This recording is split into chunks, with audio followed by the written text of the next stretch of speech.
강명길의 다시 듣는 한국 현대사.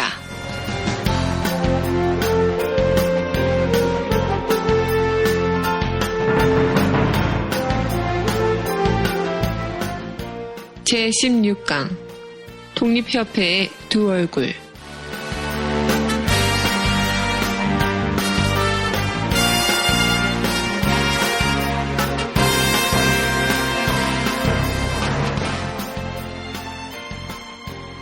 학생 여러분 안녕하세요. 일베를 감동시키는 교육방송 닥터강의 다시 듣는 한국현대사 아나운서 정혜림입니다.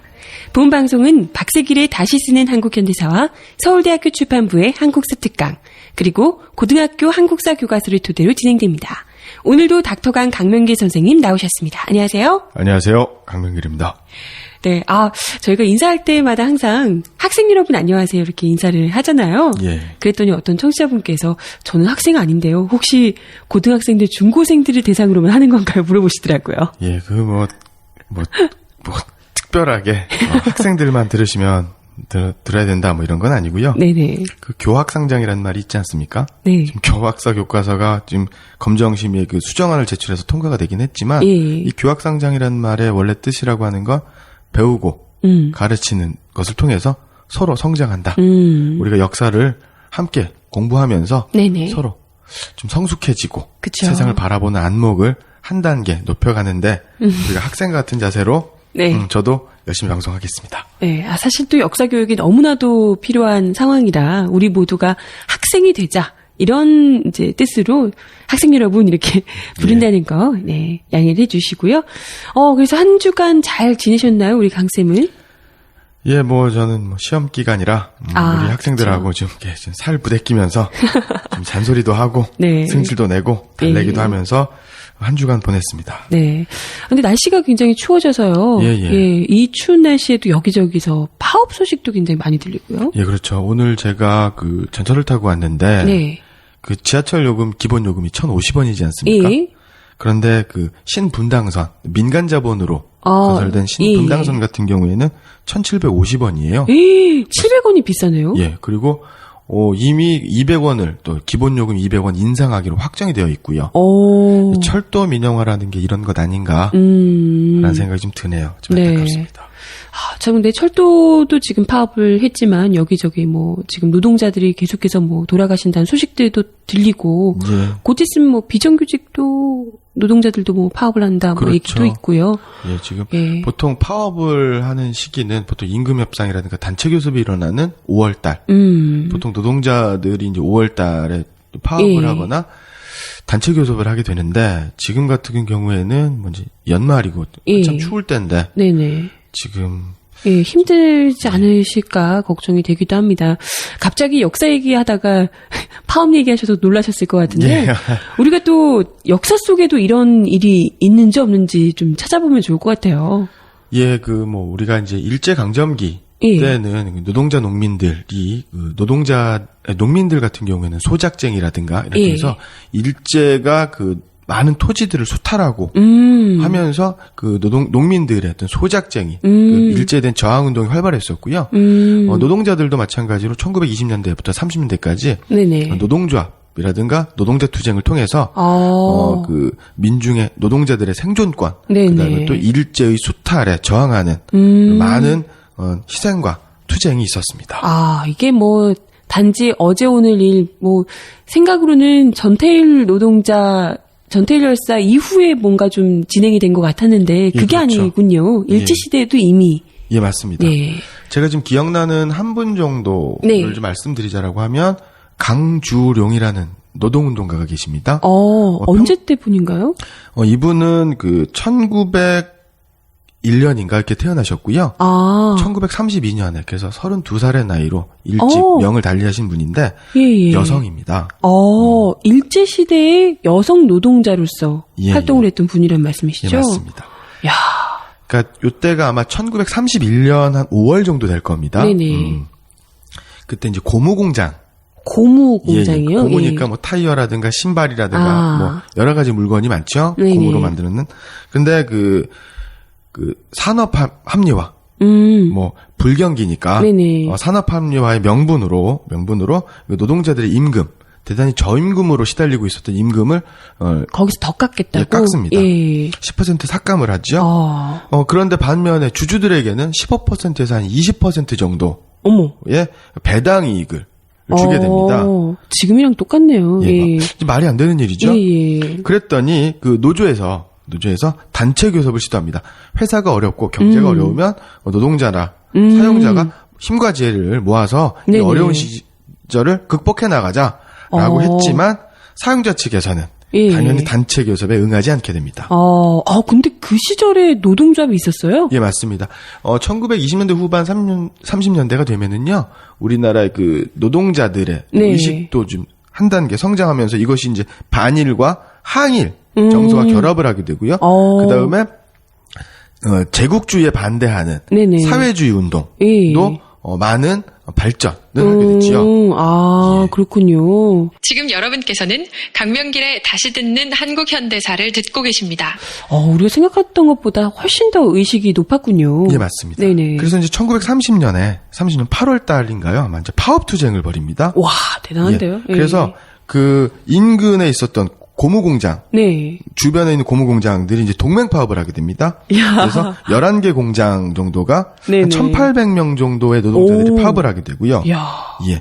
그랬더니 이제 사용자들은 대체 인력을 투입하고 용역 깡패를 투입을 하고 그다음에 빨갱이 딱지, 빨갱이다. 종북몰이를 하게 되는 거죠. 잠깐만요. 이거 지금 앞에 거 안 듣고 들으시면 2013년 얘기인지 아실 것 같은데. 1930년대 이야기입니다.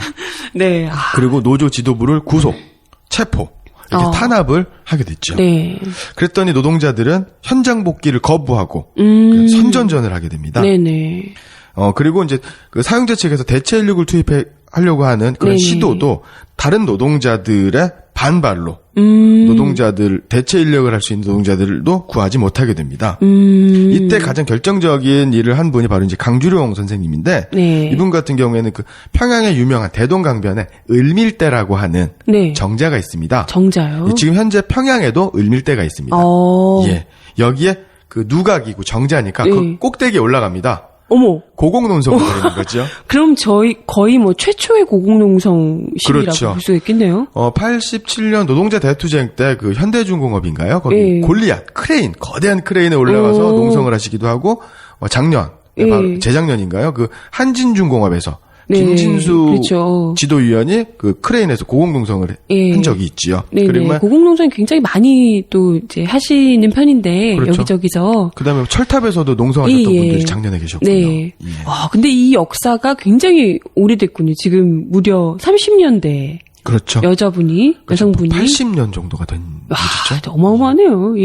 그래서 그때 요구사항이 바로 뭐냐면 그때 그 당시 신문, 월간지에 의하면 끝까지 임금 감화, 지금 임금 감화니까 이제 임금 삭감이죠. 이걸 취소하지 않으면 나는 노동자들을 위하여, 근로대중을 위하여 명예롭게 죽겠다. 누구든지 이 지붕 위에 사다리를 놓기만 한다면 나는 곧 떨어져 죽겠다. 이렇게 합니다. 고공농성을. 그래서 결국에는 이제 체포가 됐지요. 체포가 되시고 76시간 동안 단식 농성을 하십니다. 그런데 이제 요즘도 임의동행이라고 해가지고요. 몇 시간을 지나면 반드시 풀어줘야 되지 않습니까? 그래서 이제 검속 기간 만료로 이제 그 연행해서 이제 풀려나시게 되는데 그러다가 다시 또 검거가 되십니다. 그래서 정신쇠약, 소화불량 이렇게 보석을 얻지만 옥중에서 얻은 병으로 인해서 31살의 나이로 좀 비참하게 좀 돌아가셨던 분입니다. 그러면 그때 그렇게 이제 목숨을 내건 고공농성까지 하시면서 어쨌건 싸우셨는데 어떻게 됐나요? 그때 그 싸움은? 일시적으로는 그 임금 삭감의 요구를 철회시키나요? 철회시켰죠. 나름대로 좀 상당히 목숨을 건 투쟁이었던 만큼 어쨌건 승리를 하신 거네요. 예, 맞습니다. 하지만 일제와 그 자본가들, 이 자본가들도 결국에는 친일행 적자를 그때 당시에는 했던 사람들이죠. 이런데 대대적인 탄압, 방해 공작으로 인해서 이 노동운동이 커다란 실패와 좌절을 맞게 되지만 분명히 의의가 있는 것은 이러한 노동운동, 노동자들의 부조리한 현실에 대한 저항과 투쟁은 오늘날에까지도 면면이 이어지고 있다. 라고 볼 수가 있을 겁니다. 아, 참, 그때 당시만 해도 또 돈을 쥐고 있는 사람들이 아까도 얘기하셨지만 일본인이거나 아니면 일제 부역한 자들이었기 때문에 이런 그때 당시에는 뭐 노동운동이나 뭐 항일운동이나 별반 다를 바가 없었을 것 같아요. 예, 맞습니다. 그리고 그때 그 모습이, 그때 그 투쟁 이야기가 2013년 80년이 지난 지금까지도 여전히 똑같은 모습으로 이어지고 있다는 게 참 아이러니하고, 그리고 예. 그때 그 친일파 자본가들하고 지금 현재의 자본가들이 똑같은 모습을 보이고 있다는 게 자본의 속성이 어쩔 수 없다는 생각이 들기도 하고 그러네요. 10년이면 강산도 변한다는. 강산이 벌써 몇 번이나 변했습니까? 강산만 변하는 모양입니다. 예. 그렇기 때문에 우리 청취자분들, 우리 네. 국민들이 네. 조금 더 노력을 해야 되지 않을까 하는 생각이 드네요. 네. 역사를 정방향으로 바꾸어내는 것도 우리가 해야 될 일이겠죠. 예, 맞습니다. 네. 형성평가 1번. 다음에 보기는 우리나라 최초의 여성노동운동가 박주룡에 대한 설명이다. 박주룡이 고공농성을 한 이곳은 어딘지 고르시오. 보기. 항일노동운동가 평원 고무공장 여공 파업과 시위를 주도하였다. 한국 최초의 여성 노동운동가로 평가받는다. 1901년 평안북도 강계 출신으로 평원 고무공장 직공으로 들어가 집안 살림을 꾸려가던 중 1931년 5월 16일 사측의 일방적인 임금이나 통고에 반발해 같은 달 28일 여공 49명과 함께 파업과 시위를 주도하였다. 그러나 일본 경찰에 의해 강제 해산당하자 평양시에 위치한 이곳 지붕 위로 올라가 9시간 30분 동안 일제의 노동 착취와 수탈을 고발하며 규탄 연설을 한 뒤 일본 경찰에 체포되었다. 1. 밀양 송전탑 2. 23만원 쌀 한 포대 3. 철도 민영화 반대 4. 국민 무시 청와대 5. 을밀대. 오늘 그러면 16번째 강의, 벌써 16번째인데요. 오래됐네요. 네. 독립협회 두 얼굴 편 함께 하시겠습니다. 예, 맞습니다. 독립협회. 예, 우리가 이제 독립협회라고 하면 네. 최초의 근대적인 시민사회 단체다. 네. 라고 했었고, 거기에 이제 주도했었던 서재필. 네. 같은 사람들이, 근대 시민운동을 이끌었고. 네네. 했었다라고 해서 많은 역사적 의의와 평가를 받고 있는 거지요. 네. 사실 저희가 지난 2강에요, 독립문에는 독립이 없다라는 주제로 네, 독립협회에 그렇습니다. 대해서 좀 다루기도 했었죠. 예. 사실상 독립협회, 그리고 독립문, 거기서 나오는 독립이라는 말이 우리가 생각하는 일제로부터의 독립이 전혀 아니었다. 상관없는 이야기다. 그리고 이 독립협회에서 했던 많은 사업들이 일제로부터 독립이기는커녕 오히려 친일적인 생각들도 상당수 있었더라. 이런 네, 지적들을 맞습니다. 해주셨죠? 이 독립협회 같은 경우에는 바로 이제 1896년 네. 7월에 설립이 되었고요. 네네. 해산이 된 것은 1898년. 그러니까 한 활동 기간 한 3, 4년 정도. 얼마 안 됐네요. 예, 맞습니다. 예. 하지만 그 짧은 기간에 남겼었던 네. 행적과 네. 어떤 역사적 의의는 이는 누구도 부정할 수가 없는 거지요. 예. 하지만 그 이면에 나타나 있던 독립협회의 어떤 본질 네네. 이런 우리가 좀 바로 보아야 할 필요가 있습니다. 네. 일단은 뭐 두 얼굴이라는 것은 앞에 나와 있는 우리가 이때까지 알고 있었던 뭐 긍정적인 효과를 준 면이 분명히 있긴 있을 테지만 예, 예. 그 이면에 한계점 또는 우리가 알지 못했던 다른 면들, 좀 어두운 면들이 상당히 많이 있다는 거고요. 예. 네, 오늘 방송에서 이런 부분들을 잘 짚어주실 거라 생각합니다. 그럼 일단 저희가 좀 시간 순서대로 계속해서 이야기를 드리고 있고요. 네, 의병의 꿈을 지난주에 의병항쟁을 이야기를 드렸는데요. 네, 말씀드렸다시피 의병전쟁, 지난 네. 편에 말씀드렸던 의병전쟁은 바로 이제 을미사변을 계기로 해서, 네. 그래서 을미의병, 그 다음에 을사의병, 네네. 그 다음에 정미의병이 되는데, 예. 세 차례의 의병전쟁이 있었단 말이에요. 예. 그런데 이제 첫 번째 을미의병 네. 이후에 만들어진 단체가 바로 이제 독립협회고요. 그 다음에 있었던 일들이 바로 이제 을사조약에 의한 을사의병, 네네. 그 다음에 정미의병이 네네. 되는 거죠. 그래서 세 차례 의병 중에서 첫 번째 을미의병 다음 시기가 바로 이제 사이에 낀 거군요. 예, 맞습니다. 독립협회가 되겠습니다. 네. 이 의병 자체가 워낙 그러니까 의병 항쟁 자체가 워낙에 좀 길게 예, 맞죠. 있었기 때문에, 예. 네. 그 사이에 있었던 독립협회 이야기를 좀 구체적으로 오늘 드려보도록 하겠습니다. 예. 네. 이 독립협회는 1876년 강화도 조약이라고 하죠. 네. 개항 이후에, 그 다음에 또 1910년 한일 합방이 되죠. 식민지가 되는데, 네네. 요때 이르기까지 다양한 형태로 전개되었었던 네. 민족운동들은 의와 한계를 모두 다 가지고 있는 것도 사실입니다. 네네. 왜냐하면 이 봉건 시대에서 근대 사회로 넘어갔기 때문에 어떤 당시 시대적인 그 지배 질서, 그다음에 사회 구조, 그다음에 또 민중들의 의식 네. 수준이 급변하는 시기였기 때문에 대단히 다양한 형태로 네네. 혼란스러울 수밖에 예, 없었다는 그렇습니다. 말씀이시죠. 그렇기 때문에 긍정적인 면들은 긍정적인 것으로 네. 부정적인 것은 우리가 지금 현재도 극복해야 할 과제로 네. 받아 안아가는 것들이 중요하다라는 네. 생각이 듭니다.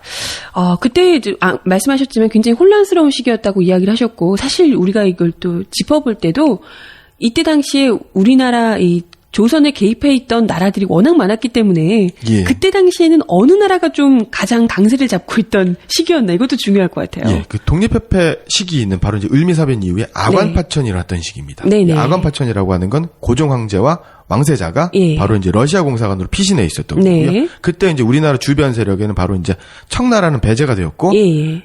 러시아, 네. 영국, 미국, 일본. 네네. 그래서 서양 열강의 그 이권 침탈과 수탈이 대단히 지금 가속화되고 노골화됐던 시기였다는 거죠. 네네. 예. 그러던 중에 어쨌건 아간파천 때문에 그 중에서도 러시아가 가장 친러적인 정부이고 그렇죠. 러시아가 가장 힘을 쓰고 있었던 때군요. 친러 내각이 구성되어 있고요. 예, 예. 그 핵심적인 인물이 바로 이완용이 네. 되겠죠. 예. 이완용이 의외로 그때는 또 친러. 예, 맞습니다. 그렇군요. 그러니까 예. 이완용은 기회주의적인 출세주의자이자 매국노이다. 라고 이제 네네네. 평가하는 게 맞고요. 그러면 뭐 어디 이게 뭐 의리가 있어서 친러건 친일이건 한 게 아니라 그냥 기회주의자일 뿐이다. 뭐 예, 이런 맞습니다. 말씀이시네요. 예. 예. 그러면 그때 당시에는 그러면 아직 일본은 어떻게 됐나요? 일본이 을미사변 이후에 약간 좀 주춤해서 예. 약간 빠져 있던 때였죠. 그러니까 이제 을미사변이 일어나서 명성황후, 즉 네. 그 식민지 침략의 가장 큰 걸림돌이었던 네네. 명성황후를 제거했단 말이에요. 네네. 그러고 나서 이제 조선을 침략을 하려고 했는데 노골화하려고 했는데 예. 러시아의 입김, 네. 고종 황제 아간파천으로 인해서 친러 내각이 구성이 되니까 네네. 일본의 입장에서는 이러지도 못하고 저러지도 못하고 죽 서서 남 좋은 일을 시킨 이런 네네. 상황이 되는 거죠. 예. 그래서 요때 바로 요 시기를 전후해서 그 영국과는 영일 동맹을 맺게 되는 것이고 그래서 청나라는 영국이 네네. 그다음에 조선은 일본이 그다음에 또 가스라테프트 밀약을 통해서 예. 필리핀은 미국이 조선은 일본이 네네. 지배하겠다라는 걸 합의하게 됩니다. 예. 그다음에 아까 지난 시간에도 말씀드렸지만 러시아와 38도선을 경계로 예. 그리고 39도선을 경계로 분할하여 식민지 지배를 하려고 하는 논의가 있었군요. 논의가 예. 있었는데 이게 결렬이 되는 거죠. 그래서 1905년에 러일 전쟁을 일으키게 되는 네. 거죠. 그러니까 여기에 조선에 있었던 그 당시 영국, 미국, 러시아, 일본의 각 축장이 바로 조선이었다. 네네. 이런 식의 독립협회가 활동했다라고 네네. 보시면 되겠습니다. 그러면 언뜻 듣기에는 우리가 이제 지난 2강 때도 이야기를 드렸는데요. 독립협회라 그러면 당연히 그러면 이런 열강들 사이에서 대한민국의 주권을 좀 우뚝 세우자 이런 의미의 독립협회가 아닐까 생각을 예, 할 수 있을 그렇죠. 것 같거든요. 어떤 의미의 독립협회인지도 얘기를 해주세요. 예. 그러면 이제 독립협회가 어떻게 만들어지게 네네네. 되었는지를 좀 확인할 필요가 예, 있는데요. 예. 최초의 독립협회가 만들어진 계기는 독립문 건립 추진위원회를 통해서 네. 만들어지게 됩니다. 독립을 만들자라는 예, 걸로. 맞습니다. 예. 그 당시가 바로 이제 청일전쟁 직후였는데요. 그 영은문이 네. 바로 청일전쟁 때 일본군에 의해서 네. 파괴가 됩니다. 예, 예. 그러면서 새로운 그 기념물을 네. 만들어야 되지 않느냐. 그 자리에. 예. 그래서 이제 독립문이라 이름을 짓고 독립문을 건립하게 되는 거고요. 예. 그래서 독립문 건립 추진위원회를 통해서 독립협회가 이제 잉태되게 되는 계기를 마련하게 됩니다. 하지만 여기서 독립은 일본으로부터 독립이 아니란 말씀이시잖아요. 그렇죠. 저번에도 얘기했죠. 조선의 그 침략을 수월하게 하기 위한 청나라의 종주권을 부인한 그런 상징적 기념물을 파괴하고 일본의 침략을 정당화하는 것. 그래서 독립문을 만들 때 바로 그 독립협회 간부들이 이토 히로부미에게 그 은쟁반인가요? 선물을 하게 되지요. 그러니까 이게 일본은 그때 당시만 해도 일제가 확실하게 우리 강점기거나 이랬던 게 아니었기 때문에 오히려 일제의 이 침략을 좀 더 용이하게 하기 위한 다른 서구 열강들로부터 오히려 독립을 하자 뭐 이런 의미의 독립문이었다 뭐 이런 말씀이십니다. 예, 맞습니다. 처음에는 독립문을 만들기 위한 협회로 시작을 맞습니다. 했다가 추진위로 시작을 했다가 이제 점차 협회로 만들어지게 되는 구성을 거죠. 갖추게 되는 거죠. 네, 그 구성은 어떻게 되나요? 예, 구성은 바로 이제 대표적인 사람이 이완용, 안경수, 서재필. 그 다음에 소위 말하는 이제 개화파 인물이겠죠. 그리고 대체로 러시아와 가까운 사람들이었습니다. 그때만 해도 아간파천으로 친러적인 분위기였기 때문에 그렇다면 지금 언뜻 듣기로는 아까 처음에 얘기하셨을 때 최초의 근대적 시민사회 단체라고 했어요. 근데 시민사회 단체면 보통은 관직에 있거나 이런 분들이 계시면 안 되는 거 아닌가요? 근데 왜 관직에 있는 분들이? 맞습니다. 그 전현직 관료들. 당시 그 독립협회 초대 회장이었던 안경수 같은 경우에는 중추원의 고위관직자였습니다. 그러니까 그 조선 왕실 대한제국의 어떤 그 고위 관직자였던 거죠. 이완용도 그 당시 학부 대신이었습니다. 그러니까 교육부 장관 정도가 되는 거죠. 그래서 그렇군요. 그 독립협회를 만들 때 전현직 관료들, 개화파 인사들, 그다음 또 대체로 이제 친러적인 인사들로 만들어졌기 때문에 완벽한 의미의 요즘의 기준으로 2013년 대한민국의 시각에서 시점에서 보는 시민단체다라고 보기에는 상당히 무리가 따른다라고 볼 수가 있는 거죠. 약간 일종의 관변단체 같은 느낌으로 시작을 한 거네요. 그리고 이제 독립협회를 만들고 독립문을 그 건립을 할 때도 대단히 많은, 그다음에 독립신문을 발간을 할 때도 정부의 지원이 상당했습니다. 그렇군요. 그런데도 불구하고 어찌됐건 이 최초의 시민단체라고 불리는 이유가 또 분명히 있을 텐데 그에 대해서 잠시 후에 또 이야기를 좀 해주시면 좋을 것 같고요. 여기서 좀 어떤 독립협회에서 어떤 활동들을 했는지 또는 이야기를 좀 주시면 좋을 것 같아요. 이 독립문을 이제 건립을 했죠. 그러고 나서 바로 이제 애국개몽운동, 그다음에 정치개혁운동, 그다음에 또 권력을 개편하려고 하는 여러 가지 운동들을 벌이는데요. 대체로 이제 독립신문을 발간을 해서 그 시민들의 우리 민중들의 의식을 좀 개혁하려고 하는 움직임도 있었고, 그다음에 또 학교를 통해서 강연을 하게 되고, 그다음에 또 전국 순회 활동을 통해서 애국개몽, 실력 양성 이러한 것들을 자주화, 근대화를 위한 활동들을 했었던 것도 사실입니다. 이것만 봐서는 굉장히 긍정적인데요. 예, 맞습니다. 그리고 이제 대표적으로 이제 뭐 만민공동회라든가, 이제 후에 관민공동회로 바뀌게 되는데, 이 만민공동회를 통해서 대중적인 집회를 열면서 조선의 독립의 방향, 그 다음에 또 조국의 조선의 근대화의 방향에 대해서 논의하고, 이런 활동들을 많이 하게 됩니다. 학창 시절에 만민공동회에 대해서 열심히 배웠던 기억이 나긴 하는데요. 이게 잘 됐나요? 근데 만민공동회가? 만민공동회. 자, 이 만민공동회 같은 경우에는, 그래서 이 독립협회가 바로 근대적인 시민사회단체다라고 얘기하는 두 가지 이유 중에 하나가 바로 독립신문과 만민공동회가 됩니다. 그렇군요. 이게 아무래도 뭐 시작은 독립협회에서 그 관변단체 같은 이 시작이었지만 여기서 만민공동회처럼 많은 사람들을 끌어안는 이런 이제 뭐 활동들을 했기 때문에 그 뭐 아래로부터는 백정과 같은 천민부터 고위 관직자에 이르기까지 굉장히 많은 민중들이 참가를 하게 됩니다. 이게 좀 생각해보면 만약에 이전의 조선시대 정도라면 스타일대로라면 이게 한다고 해도 많은 분들이 그것도 이제 관료들이 나와서 이렇게 하는데 나와서 얘기하기가 쉽지 않았을 것 같은데 그때는 또 그게 뭐 백정까지 나와서 얘기하고 했다면 잘 됐던 모양이에요.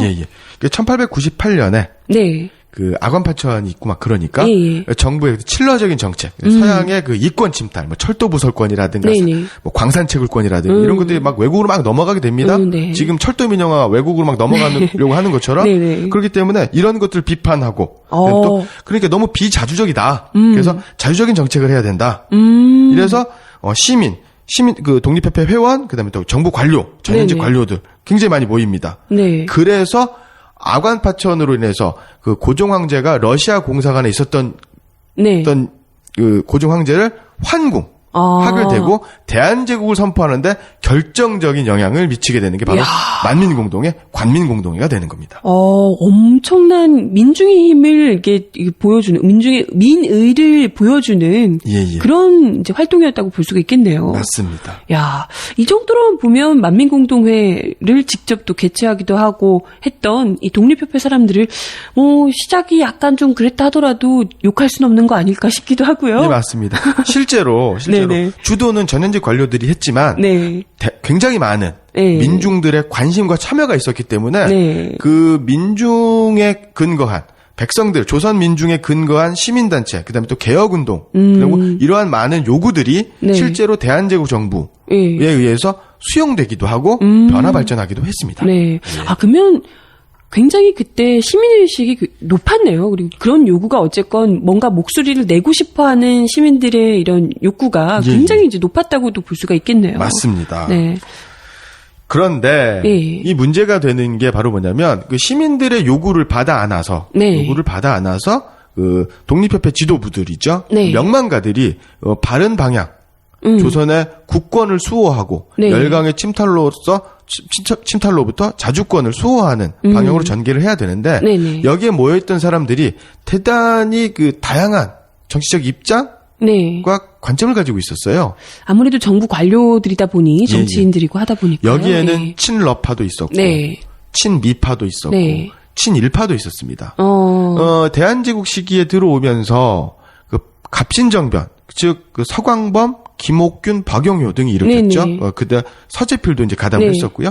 이 사람들은 바로 그 당시 입장으로 본다면 역적이죠. 그렇죠.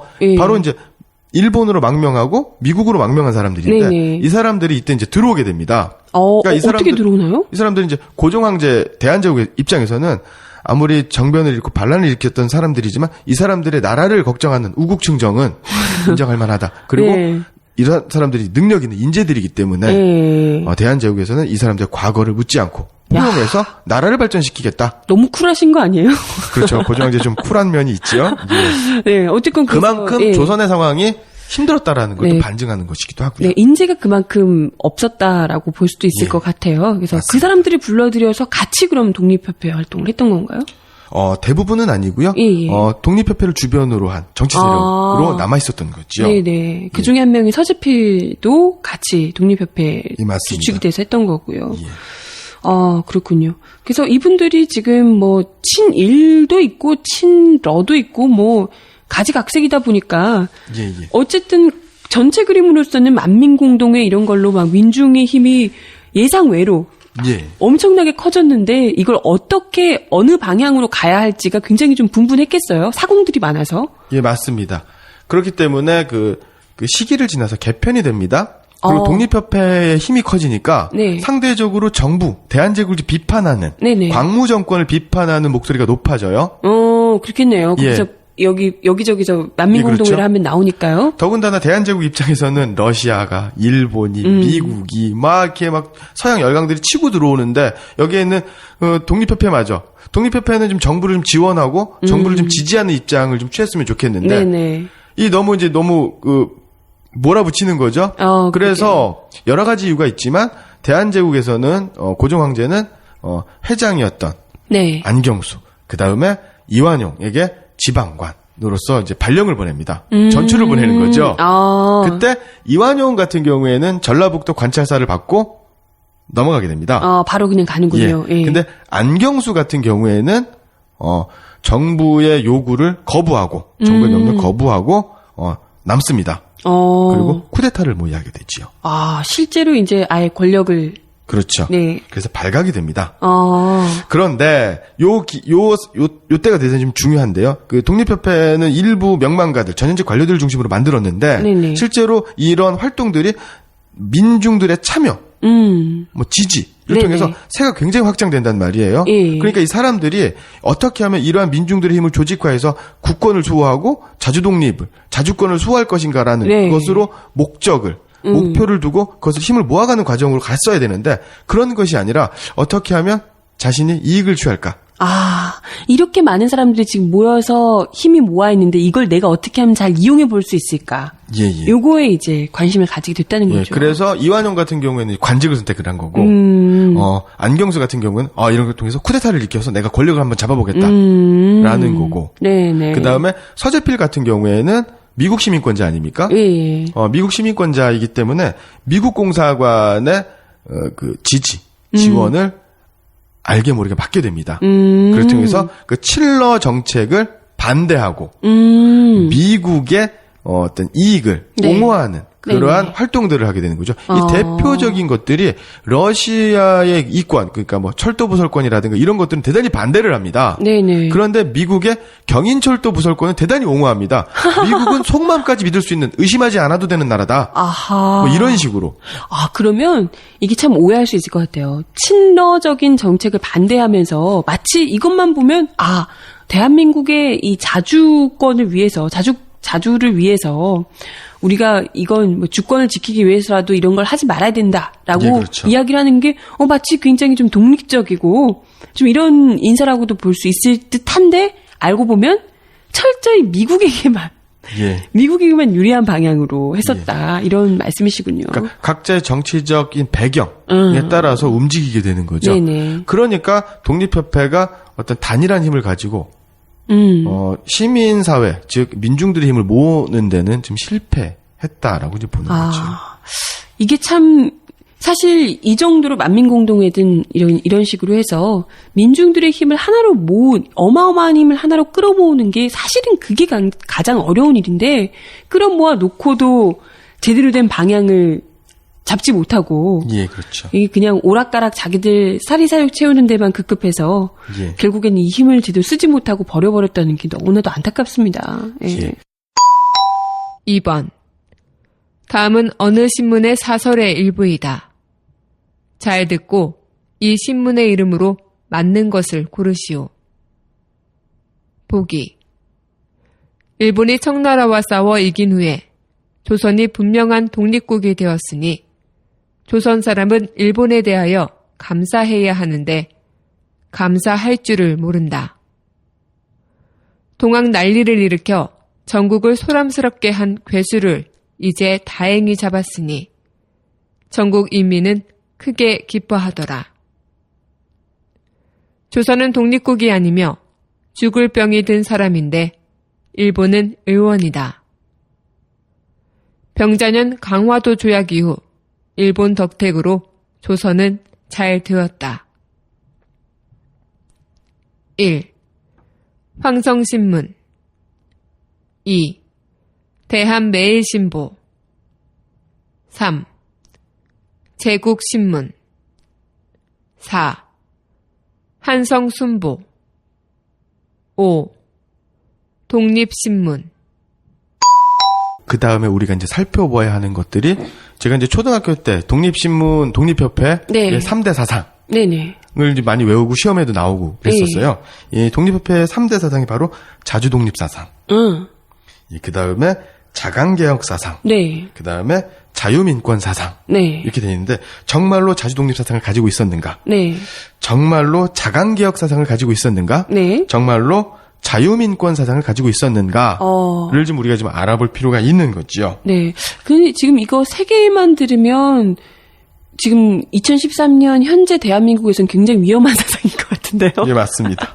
네. 근데 그렇게 들었을 때 어쨌건 굉장히 훌륭한 사상인데 이걸 뭐 어떻게 문제가 있는 건가요? 예, 먼저 자주독립사상이다라고 하면 서양 열강의 이권 침탈, 그다음에 또 조선의 대한제국의 자주권을 훼손하려는 시도를 반대하는 활동이 되어야겠죠. 네. 그래서 자주국권을 굳게 지켜야 된다. 그렇죠. 라고 하는 거죠. 그런데 그러려면 국내의 상황을 지켜나가는 그쵸. 조선을 지켜나가는 거였는데 이 사람들이 주장했던 게 바로 시장 개방, 투자 유치, 외국 자본을 유치하겠다. FTA인데요. 즉, 예, 이권을 양효하겠다. 외국에게. 어머. 이런 겁니다. 그러니까 뭐 러시아의 이권 침탈은 반대해. 그러나 미국의 이권 침탈은 옹호하는. 네네. 이렇게 되는 거고요. 그 다음에 시장 개방. 그러니까 강화도 지역 이후에 서양 열강, 서양 자본의 침략이 굉장히 심해지지 않습니까? 예. 그러면 국내 자본을 유치를 해야 됩니다. 네네. 그런데 시장을 개방하자고 하는 논설, 네. 이런 활동들을 그런 주장을 많이 하게 됐죠. 그렇기 때문에 이것이 정말 자유독립 사상인가? 예. 라고 하는 데는 의심의 거리가 여지가 있네요. 있다. 예. 맞습니다. 마찬가지로 자주독립을 네. 하려면 네. 관세 장벽을 예. 가지고 그다음에 또 보호무역을 해야 되는 게 마땅한 거거든요. 그쵸? 왜냐하면 예. 우리 국내 산업 기반이 서양 열강에 비해서 압도적으로 취약합니다. 그렇죠. 열악했던 상황이었기 예. 때문에. 그리고 이러한 활동들이 바로 민중들의 이화 요구가 아니라 그 당시 독립협회를 실질적으로 후원했었던 네. 지주, 상인들의 입장을 대변했던 거죠. 상인들의 입장에서는 바로 보호무역을 하는 것보다는 자유무역을 통해서 외국 물건 수입해서 파는 게 더 많은 이익을 남거든요. 그렇기 때문에 어떤 계층적, 계급적 지지 기반의 한계를 네. 가지고 있었다라고 볼 수가 있을 겁니다. 예. 그런 문제도 있었군요. 그러니까 일종의 약간 재벌이나 예.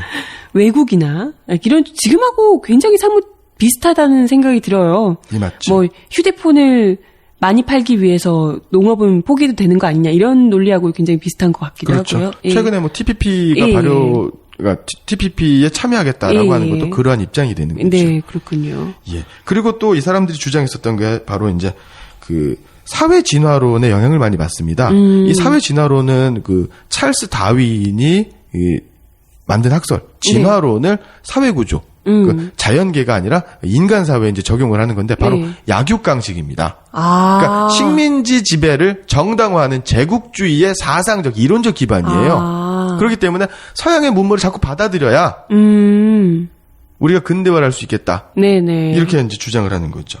식민지 근대화론이네요. 딱. 예. 근데 뭐 미국 친미적이고 뭐 친러적이고 뭐 이랬더라면 당연히 이렇지 않았을까 생각이 듭니다. 예, 맞습니다. 그래서 결론적으로 말씀드리면 이 독립협회의 자주독립 네. 사상, 즉 반외세 운동이라고 하는 것은 러시아를 반대하는 그다음에 또 러시아와 동맹국이었던 프랑스의 이권 침탈을 반대하는 운동으로 제한적으로 형성되었다는 면에서 네. 평가받고 비판받아야 된다라고 볼 수가 있을 겁니다. 그렇군요. 예. 참 어느 나라는 허락해주고 어느 나라는 안 되고 예. 이걸 하기 위한 독립이라는 거죠. 예. 예. 그 다음에 이제 자강개혁은 아까 말씀드렸던 자주독립 사상하고 이제 연관시켜서 이해하시면 될 것 네. 같고요. 마지막에 이제 자유민권 사상. 네. 예, 맞습니다. 이 자유민권 사상께서 독립협회가 주장했었던 만민공동회에서 제기했었던 바로 네. 헌의 6조. 헌의 6조는 어떤 건가요? 예, 헌의 6조. 네. 바로 이제 관민공동회, 만민공동회에서 결의한 네. 내용입니다. 6개 조항으로 있고요. 네네. 갑오개혁 때의 홍범 14조와 마찬가지로 헌법적 성격을 가지고 있다라고 되어 있습니다. 네네. 이 헌의 6조의 내용은 외국인에게 의지하지 않는다. 자주적으로 네네. 그런 내용이 있고요. 그다음에 또 외국과 조약을 맺을 때는 국왕이 단독으로 하는 것들이 아니라 중추원의 관리들의 예, 협의, 네네. 서명, 날인을 받아야 된다. 일종의 지금 국회의 그렇죠. 예. 그래서 실제로 독립협회는 중추원을 서양의 의회제도의 네네. 의회와 비슷하게 유사하게 만들려는 노력을 했었습니다. 주장도 그렇군요. 했고요. 예. 그 다음에 재정은 탁지부에서 관할한다. 탁지부라고 하는 건 재정경제원 이런 정도가 될 것 같고요. 네. 그래서 예산 결산을 국민들에게 공개한다. 투명한 예산 집행을 하자. 예. 이런 거고 그다음에 또 피고인의 재판할 때 피고인의 변호권을 좀 보장해라. 그러니까 민권을 좀 신장시키자. 네네. 이런 거였고 그 다음에 황제가 식임관이라든가 이제 관리를 임명할 때는 네. 내각 즉 중추원 관리들의 서명, 과반수의 찬성을 통해 동의를 통해서 해야 한다. 그래서 황제권을 조금 왕권을 좀 제약하려고 하는 그러니까 내각 책임제와 비슷한 형태를 좀 가려고 하겠다라는 거고요.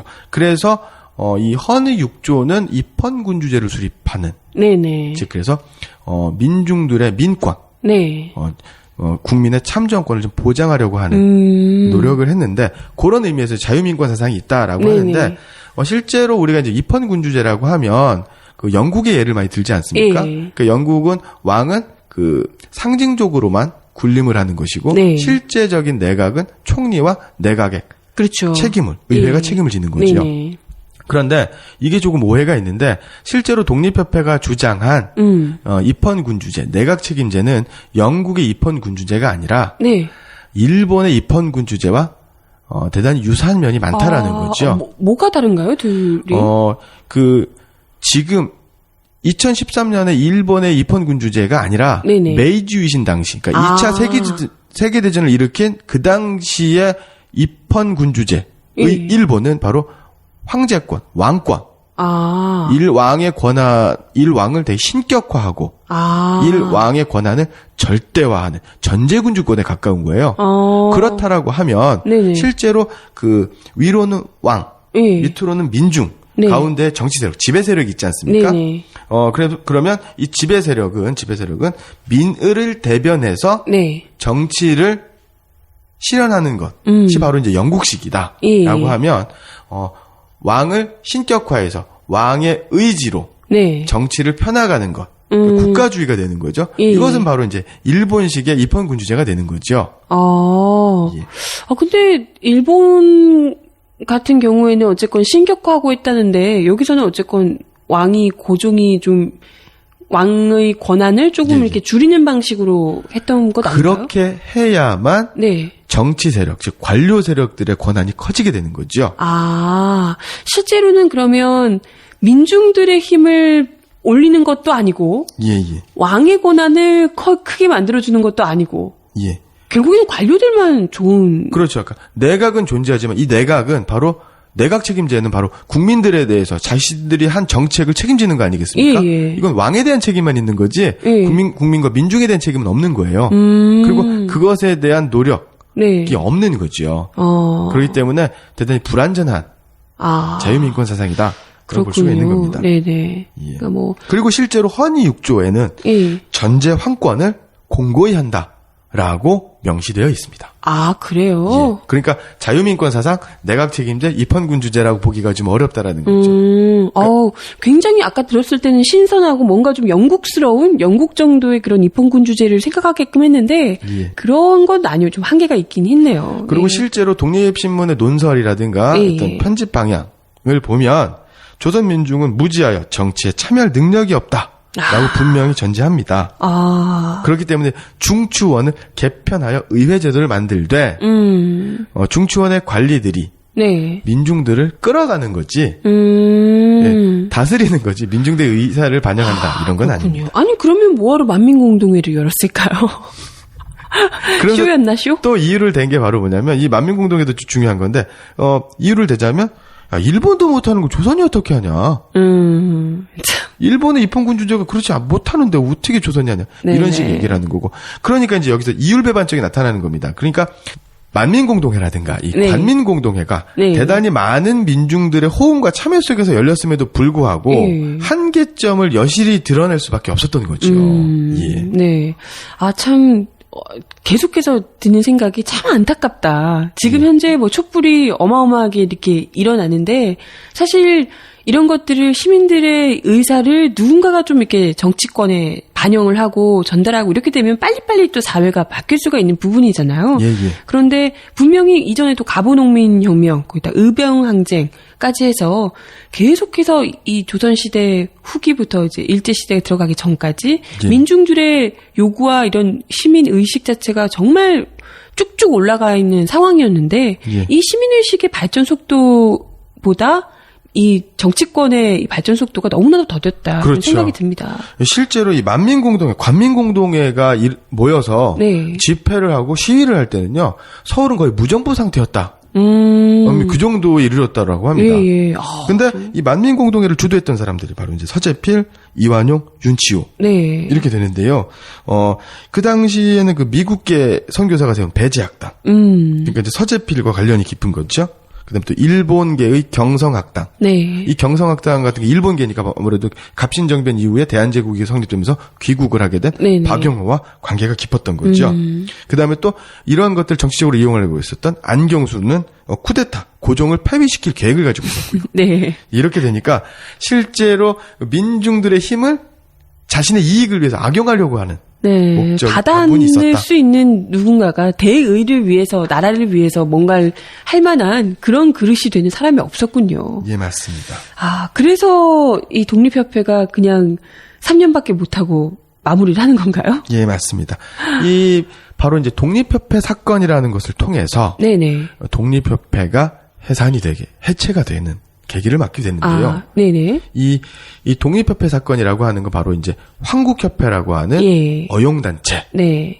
독립협회가 무력 충돌을 일으키게 된 사건을 얘기하는데. 네. 이강 때 말씀해 주셨죠. 예. 이 황국협회는 어용단체 그러니까 뭐라 그럴까. 이거 뭐 정부 관변단체. 인건 사실입니다. 네네. 하지만 이 모임 성격상 이 보부상들의 단체였기 때문에 예. 그 민족 자본, 민족의 상권을 유지하고 수호하려는 네. 노력을 기울였던 단체고요. 예. 그리고 아까 말씀드렸던 박영효라든가 서재필이라든가 네. 안경수라고 하는 사람들의 어떤 민중의 힘을 이용해서 체제를 전복시키려고 하는 네네. 그다음에 또 일본과 미국의 네. 이익을 대변하려고 하는 노력이 황국협회와 네네. 충돌하게 되게 되는 거죠. 아, 그렇군요. 그래서 이제 좀 황국협회와 독립협회 간의 다툼이 일면서 이제 서서히 몰락하게 되는 건가요? 예, 맞습니다. 네네.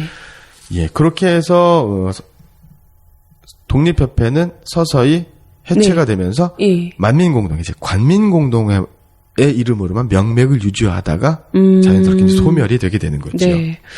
참 아까도 이제 들어오기 전에도 그런 이야기를 했었는데요. 저희가 이 서재필이라는 사람이 사실 이전까지 우리가 역사 교과서에서 배울 때는 정말 훌륭한 독립 인사인 것처럼 우리가 배웠었는데 사실상 우리 조선의 독립하고는 전혀 연관이 없는 사람이고요. 오히려 예. 미국인이 있고 거기다가 지금 또 이때까지 얘기해 주신 것에 따르면 본인의 이익에만 보다 충실한 사람이셔서 예. 이렇게 우리가 훌륭한 사람으로 김구 선생님, 안중근 의사 이런 분하고 동급으로 우리가 봐주기에는 이런 훌륭한 독립투사들께 너무나도 죄송스럽다 이렇게 생각이 드네요. 예, 맞습니다. 그 독립협회에서 만든 최초 신문이라고 하는 독립신문의 논설과 사설 내용은 제가 그 전 강의에서 네, 2강에서요. 몇 가지 지적하고 말씀드리기도 예. 했지만 대한매일신보에 나오는 네. 서재필에 관련된 네. 내용을 잠깐 읽어드리도록 하겠습니다. 네. 이 1910년 2월 1일자에 네. 나와 있는 계몽가사 노래죠. 노래에 실려 있는 내용인데요. 서재필을 비판하는데 어떻게 하냐면 이전 한인 서재필은 그러니까 예전에는 한인, 지금 미국인이었죠. 예전에는 네. 한국인이었던 서재필은 지금 미인 제이슨은 아. 그 서재필이 이제 필립 제이슨이었죠. 네. 천한 목숨 보전 고저 타국 가서 입적한 후에 그러니까 네. 미국 시민권을 받은 후에 상등 국민 되었노라. 조국 황상 아련시에 그러니까 조국의 황상 그러니까 고종 황제를 네네. 아련할 때에는 안경 쓰고 뒷짐지며 그리고 심지어 담배까지 폈다고 합니다. 황제 앞에서요? 그 예전에는요 임금 앞에서는요 네네. 그 우리나라 이제 안경 예. 돋보이가 처음 들어왔을 예, 때 예. 임금님 앞에서는 이게 모자 쓰는 것처럼 어른들 그렇죠. 앞에서 쓰지 못하도록. 안경을 쓸 수가 없었다고 합니다. 그런데 뒷짐까지 지고. 뒷짐지고 안경 쓰고 여긴 나와 있지 않지만 담배까지 피우고 야. 그리고 외신이자 감칭터니 뭐냐면 외국 신하다. 나는 외국 사람이다.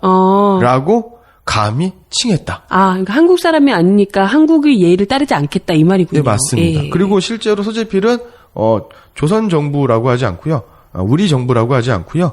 귀국은 이렇게 얘기를 했습니다. 네네. 당신네 나라는. 그런 사람에게 뭐하러 돈까지 줘가면서 이런 밀어주고 난리를. 예. 예. 그래서 조국을 배반하였다.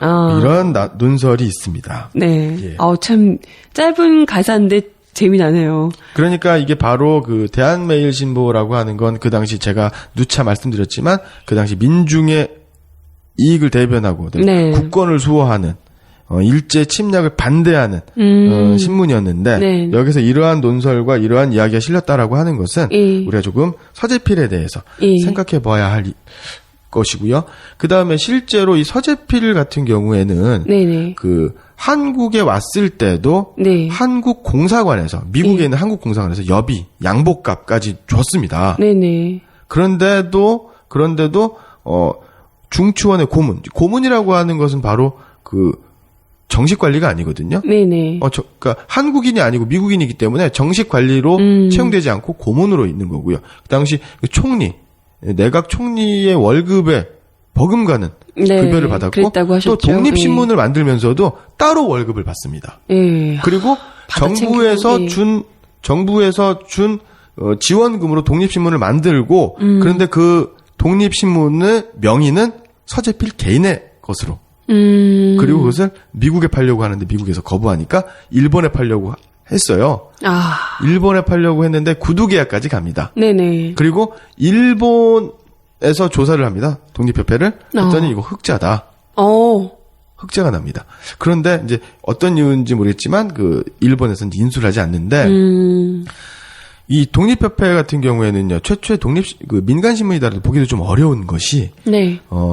정부에서 구독을 합니다. 그리고 네. 정부 지방의 관공서에서 모두 구독을 합니다. 그리고 지방으로 발송을 할 때도 정부에서 우편에 편의를 제공을 합니다. 그냥 관변 신문이네요. 네, 그렇습니다. 그리고 이 독립신문 같은 경우에는요, 그 9명이 주도적으로 참여를 했는데요. 여기에는 그 주시경 선생님 참여를 하십니다. 9명 중에 4명은 조선인, 네. 4명은 외국인, 영국인과 미국인이었죠. 그럼 나머지 1명은 누군가요? 1명은 서재필. 이 서재필은 반한 반미. 네. 그렇죠. 요즘 반신반인이 그 유행인데 이 사람은 반한 반미이니까. 네. 본인은 근데 미국인이라고 얘기를 하시니까. 예, 그렇습니다. 예. 그리고 외국인 5, 한국인 4 이렇게 돼 있었군요. 그렇죠. 일부 논문에는 한국인 5, 외국인 4이라고 되어 있는데 이것은 거짓이다. 거짓이죠. 네. 교수님들 좀 신경 쓰셔야 되는데. 본인이 미국인이라고 굳이 하시는데 예. 저희가 또 괜히 한국이 독립투사인 것처럼 만들어 놓는 것도 예의가 아니지 않을까 생각이 맞습니다. 드네요. 참. 네. 지난 2강에 이어서 비슷한 얘기일 수 있겠지만 사실상 이번에는 최초의 근대적 시민단체로 불리고 있지만 사실상 관변단체 같은 개념으로 시작을 해서 그리고 민중들의 수많은 요구를 받아 안을 수 있는 상황에도 불구하고 민중들의 그 거센 힘을 받는 장은 만들었음에도 본인들의 개인적 사리사욕 때문에 오히려 그르치고만 그런 결과를 냈던 독립협회 3년여간의 이야기를 좀 나눠봤습니다. 네. 마지막으로 그 독립협회의 신문이었던 독립신문의 친일적인 논조 몇 가지만 읽어드리겠습니다. 조선 사람은 일본에 대하여 감사해야 하는데 감사할 줄을 모른다. 동양의 주인은 일본이다. 조선 독립은 일본이 시켜줄 것이다. 조선은 독립국이 아니며 죽을 병이 든 사람인데 일본은 의사이다. 병자년 이후 그러니까 이제 강화도 조약이 되겠죠. 네. 일본 덕택으로 조선은 잘 되었다. 그리고 이제 독립협회에 관계됐던 사람들의 친일파들도 좀 상당히 있습니다. 네네. 김가진, 안경수, 이완용, 김종환, 민상호, 이근호가 대표적인데요. 이 중에서 좀 주의해야 될 분이 바로 김가진 선생님입니다. 네네. 이 김가진 선생님은 그 대한제국 시기에 일제로부터 훈장을 받습니다. 그리고 그 굉장히 고위관직자예요. 네네. 그런데 훈장을 반납을 합니다. 그리고 전 재산을 가지고 상해 임시정부로 가서 김구 선생님과 함께 독립운동을 하시죠. 야, 그런 분이군요. 이분만 진정한 독립협회에서 독립을 하셨던 분이군요. 그렇진 않습니다. 이 독립협회는 아까도 말씀드린 처음에 그 이상재 선생님이라든가 네네. 많은 독립운동가들도 있고요. 많은 칠러파도 있고 많은 친미파, 많은 친일파가 있습니다. 그러니까 이 단체 자체를 독립협회 자체를 하나 친일이다, 친미다, 독립이다, 이렇게 규정하는 것 자체가 불가능한 집단이군요. 맞습니다. 네네. 다 너무 각양각색이어서. 아까 또 주시경 선생님도 독립신문에 그렇죠. 개입을 하시기도 했다고 했고요. 네. 3번. 다음 중 독립협회와 그 회원들이 한 일이 아닌 것을 고르시오. 1. 1989년 이토 히로부미가 조선을 방문하였을 때 그를 조선 독립의 유공자라 칭송하며 용산포고까지 마중을 나가 독립문이 새겨진 은쟁반을 선물하였다. 2. 러시아의 만주 침략과 조선에서의 삼림개발권, 금광채굴권 등을 정당화하는 기사를 내보냈다. 3. 조선민중은 무지하여 정치에 참여할 능력이 없다고 생각했기 때문에 서민지주, 중소상인 및 민중들의 지회 설립 요구에 매우 소극적이었다. 4. 필립 제이스는 미국으로 귀국할 무렵 조선 정부의 자금으로 설립한 독립신문을 팔기 위해 일본과 구두 계약에 합의하였다. 5. 안녕들 하십니까라는 논설을 발표해 정부의 철도 민영화와 철도 노동자에 대한 직위 해제를 비판하였다. 그래서 독립신문이든 독립협회든 이 활동 자체를 정말 일본으로부터의 독립하고는 전혀 관계가 없는 그렇죠. 그런 활동이었던 것은 분명하고요. 네, 이들 개개인들을 특히나 서재필, 뭐 미국인이라고 주장하시는 서재필, 뭐 이런 분들의 이면, 알려진 것과 예. 다른 이면 이런 것들까지 같이 생각을 해서 평가를 하셔야 될 것 같다. 두 얼굴 같이 맞습니다. 평가하셔야 될 것 같다 생각이 드네요. 아까 모두 첫 부분에서 말씀드렸지만 이 독립협회는 네. 독립협회는 긍정적인 평가가 분명히 있습니다. 네네. 독립신문도 마찬가지고요. 예. 그러나 그 이면에 나와 있던 부정적인 어두운 과거도 있는 것도 사실입니다. 예. 바른 시각과 바른 역사적인 관점이라고 하는 것은 공과 과를 네. 분명히 구별하여 잘못된 점은 비판하고 되풀이하지 않도록 노력하는 것. 그 다음에 잘된 것들은 우리가 계승발전시키고 그 네. 정신을 이어가는 것. 예. 이런 것이 중요합니다. 네, 오늘 16번째 강의 독립협회 두 얼굴 편 함께 하셨습니다. 네, 잘 들으셨죠? 오늘도 강의 감사합니다. 다음 주에는 어떤 내용 해주시나요? 다음 주에는 바로 그 대한제국과 관련된 이야기를 하도록 하겠습니다. 네, 오늘도 말씀 감사합니다. 고맙습니다. 네, 감기 조심하세요. 네.